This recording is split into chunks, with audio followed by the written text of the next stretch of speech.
Assalamualaikum warahmatullahi wabarakatuh. Perkenalkan, saya Yusuf Hasa dari Prodi Teknologi Hasil Pertanian dengan NIM 24059010300012.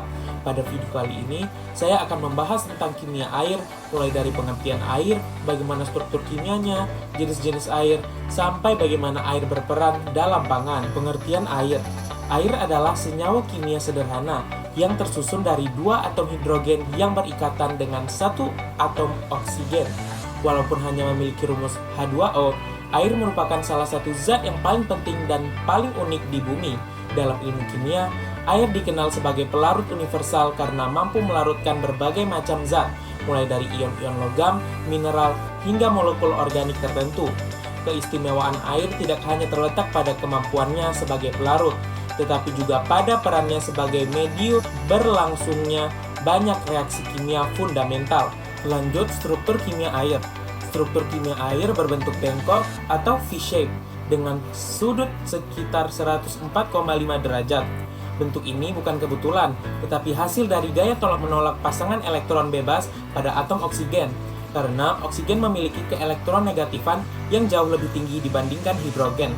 Molekul air menjadi polar. Ujung oksigen membawa muatan parsial negatif, sedangkan kedua atom hidrogen membawa muatan parsial positif.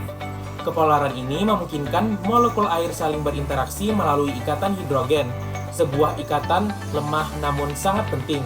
Jaringan ikatan hidrogen inilah yang membentuk air memiliki sifat fisik yang unik, seperti titik didih yang jauh lebih tinggi dari molekul lain dengan ukuran yang sama, tegangan permukaan yang tinggi, dan kemampuan untuk menstabilkan ion-ion terlarut. Klasifikasi air. Secara kimia, air dapat dikelompokkan menjadi beberapa jenis berdasarkan interaksinya dengan zat-zat yang lain. Pertama adalah air bebas, yaitu air yang tidak terikat secara kuat dan dapat bergerak bebas. Contohnya adalah air dalam minuman. Lalu jenis yang kedua adalah air terikat, yaitu air yang berada dalam keadaan teradsorpsi atau berikatan dengan molekul lain, baik secara fisik maupun kimia. Misalnya, air yang terperangkap dalam struktur pati atau air yang terikat dalam protein. Air jenis ini tidak mudah menguap dan tidak dapat digunakan mikroorganisme. Selain itu, dikenal juga air murni, yaitu air yang hanya mengandung molekul H2O tanpa ion atau mineral tambahan. Sementara air tidak murni adalah air yang mengandung zat terlarut seperti garam atau ion logam atau bahan organik. Kandungan terlarut inilah yang mempengaruhi sifat kimia dan perilaku air dalam berbagai proses. Fungsi air dalam pangan. Dalam dunia pangan, air memiliki fungsi yang sangat luas dan fundamental. Pertama, air berperan sebagai pelarut bagi komponen kimia dalam bahan makanan.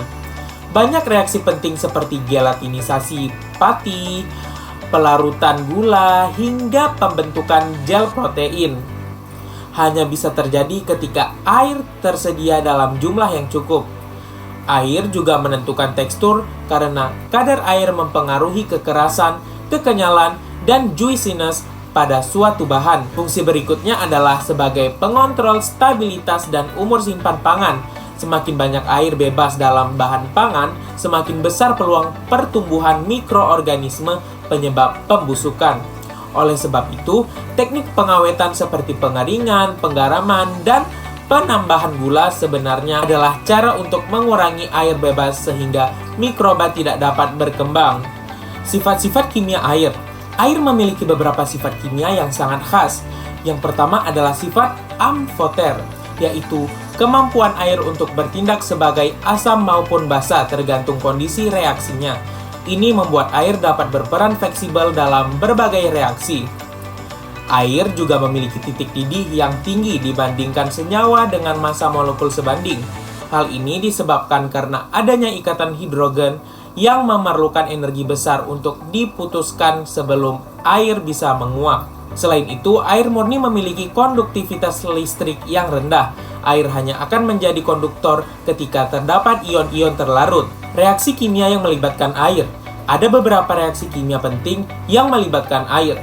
Yang pertama adalah hidrasi, yaitu penambahan molekul air pada suatu senyawa. Reaksi ini banyak terjadi pada ion logam maupun bahan organik tertentu. Lalu yang kedua adalah hidrolisis, yaitu pemecah suatu senyawa oleh air. Hidrolisis dapat memecah ester menjadi asam dan alkohol, memecah pati menjadi molekul yang lebih kecil, bahkan memecah protein dalam kondisi tertentu. Air juga mengalami disosiasi, meskipun sangat kecil, menghasilkan ion H+ dan OH-. Reaksi sederhana inilah yang menjadi dasar dari konsep pH. Baik, sekian dari saya. Wassalamualaikum warahmatullahi wabarakatuh.